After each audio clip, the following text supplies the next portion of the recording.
Oh no! Not the Gigolo police! How dare the Sonic franchise feel the need to govern my relationships with older women?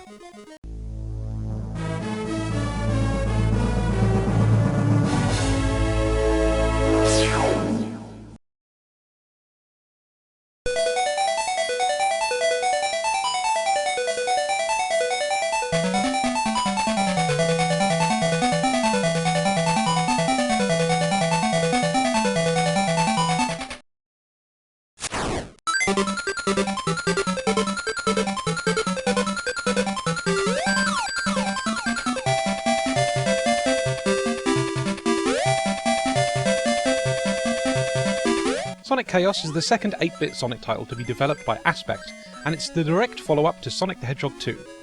While the Sonic 2 on Master System only featured Sonic as a playable character who was trying to rescue Tails from Dr. Robotnik, Sonic Chaos makes Tails fully playable for the first time in an 8-bit Sonic game, and it very much feels like the Master System equivalent of the Mega Drive version of Sonic 2.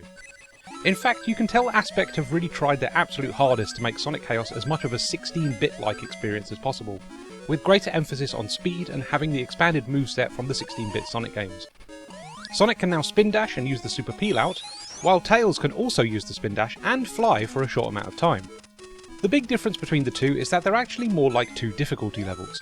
Sonic is the only character that can gain access to the special stages to collect the Chaos Emeralds and get the best ending, while Tails cannot access the special stages at all and is offset by being able to fly at any time and explore the stages more freely. However, this is not to say that Sonic can't fly, because Sonic Chaos introduces a new power-up in the form of the Rocket Shoes. When Sonic collects these, he is granted temporary flight, which is extremely useful as it helps Sonic explore the very top of the stages where most of the rings are hidden. Rings are imperative in Sonic Chaos because collecting 100 rings as Sonic instantly transports him to the special stages. The special stages are a lot more challenging when compared to other Sonic games, as they often present the player with little puzzle rooms where they must make best use of a specific ability or gimmick that will feature in the game's regular stages. One stage sees you using the Rocket Shoes to fly around and collect rings while hunting for the Emerald. Another makes you use the new bounce platforms to gain greater height and traverse a much more vertically orientated area to find the Emerald at the top. Another makes Sonic use a series of pipes with many junctions in them, and it's up to you to move between the junctions quickly to find where the Emerald has been hidden. Mastery of all these gimmicks really helps the player understand them when they show up in the regular stages, and it's a great way to show players what to expect as the game progresses. What I also like about having to collect 100 rings to access the special stages is that it encourages the player to actually explore the stages more, and not just charge to the goalpost and move on to the next stage. Exploration is a level trait that I really value in Sonic games, with Sonic CD being my absolute favourite because of this. And running around these stages in Sonic Chaos and trying to find different paths and gain greater elevation to find more rings is such a fantastic addition. Unfortunately, when compared to the Master System versions of Sonic 1 and 2, I do think the actual stage design is a little weaker in Sonic Chaos. The stages feel more like little sandboxes to mess around in, rather than carefully constructed stages that test your platforming skills. It's not a major deal breaker, but the stages do feel more unfocused, and the sandbox nature of the stages does make the overall game a lot easier than the previous two Master System Sonic titles.